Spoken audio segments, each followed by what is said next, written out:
In the quest for bigger, stronger biceps, we are always chasing that perfect bicep squeeze at peak contraction. And the truth is, with dumbbells and barbells, it is not always easy to find. Even when we move into other exercises like preacher curls, it can be tricky to get that optimal squeeze. And that is where this comes in. We are looking at the machine preacher curl, and it is one of the best ways to really get a good squeeze while getting our upper arms away from our torso, which is gonna help the squeeze in this instance too. So what do I mean when I say getting our upper arms away from our torso? When we go into a standard curl, we are aiming to keep our elbows relatively close to our torso. They're gonna shift forward a little bit at the top of the curl.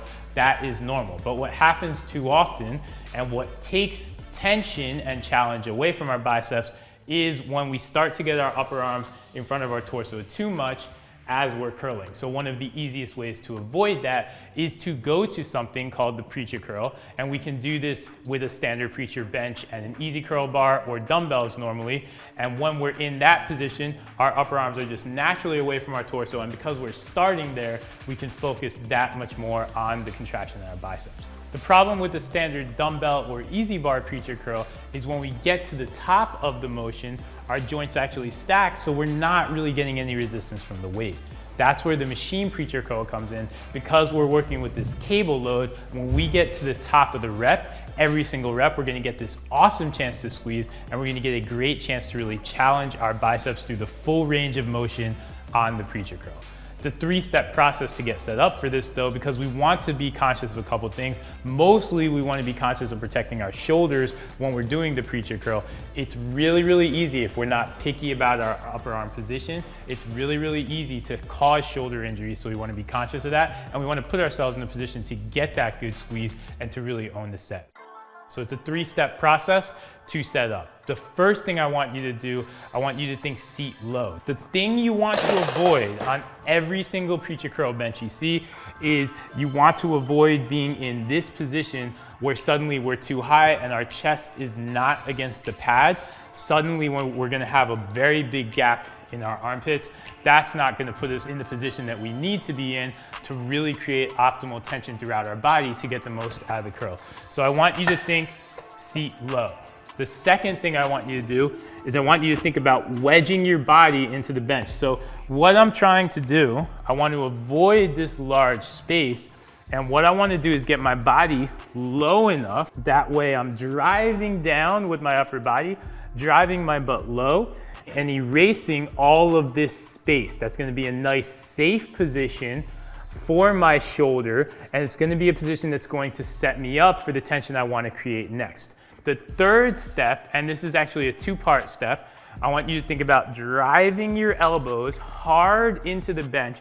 So what we want to do is avoid this situation where our elbows are not on the bench, and we want to avoid that as we're doing our reps too, because it becomes very tempting as we're doing the curl to roll up. And then what are we doing? We're in that exact same problem that we were in when we were doing our dumbbell curl or our barbell curl, and our upper arm was starting to move away from the torso and we're starting to involve the shoulder. The goal is to isolate the biceps.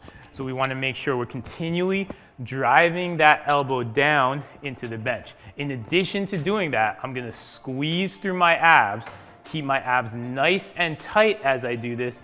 That's going to put me in a nice, safe, strong position. Because I'm creating all of this tension, I'm also going to get my lats firing. I'm also going to start to fire up my shoulder blades. Final piece of this to get our preacher curl started, we want to think about squeezing our shoulder blades. It seems like it has nothing to do with anything, but squeezing your shoulder blades is going to make sure that you have plenty of room for your rotator cuff tendons and all the other small tendons and muscles through here to really move and to be in the optimal position. That gets us set up. From there, we're going to pick up the weight. It really doesn't matter either what you do with your hands. There are multiple ways to do this. This is strictly a biceps exercise. You're only training your biceps. We're not gonna have our shoulder involved. We're not gonna have our forearms involved. So with that in mind, I don't care if you grip it. To be honest, you don't need to even close your hands at all. Either way, that is one of the beauties of the machine. We're gonna be able to get this curl nice and tight. Only thing I want you to think about is think about driving your pinkies to the ceiling. We want to continue to drive our pinkies to the ceiling as we're doing curl after curl on this, because don't forget your biceps have two functions. They're going to flex the elbow, but they're also going to supinate, rotate that pinky toward the ceiling, and we want to challenge that function as much as we can, even on this fixed curl. So I'm going to use this open thumb grip. I'm going to kind of put my hands in a relaxed position, and all we're going to do, I'm going to create all that tension I talked about. So I'm driving my torso down, driving my elbows into the bench, and squeezing through my shoulder blades, trying to create all that tension, and then all I'm going to do is I'm going to curl up. Nice and simple. The key then comes at the top of the contraction, because at the top, I get to get that good squeeze, and I want to emphasize that good squeeze. So the final piece of the preacher curl, once I've created all of that tension and I've curled all the way up, when I get to the top, I'm going to actively squeeze the heck out of my biceps. So I want to think about a good 1 second, 2 second squeeze and pause. Look at my biceps explode, or I'm trying to see them explode as I'm doing rep after rep.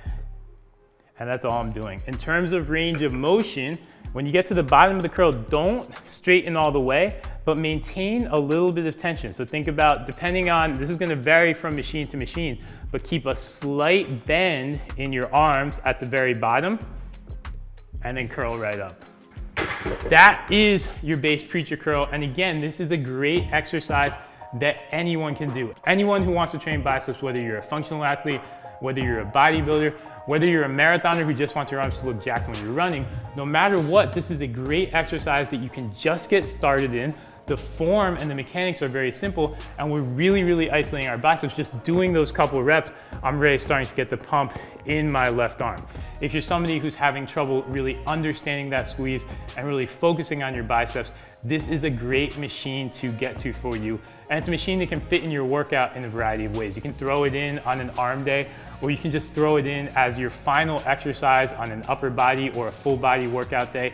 Either way, you want to think about doing 3 sets of around 10 to 12 reps. Keep the reps high. That is one of the strengths of the machine, is you can get a good high rep count, and we can get that good squeeze at the top of every single rep. So keep the reps higher and focus on that squeeze. You don't need to use a ton of weight. You're not going to be able to max out this machine.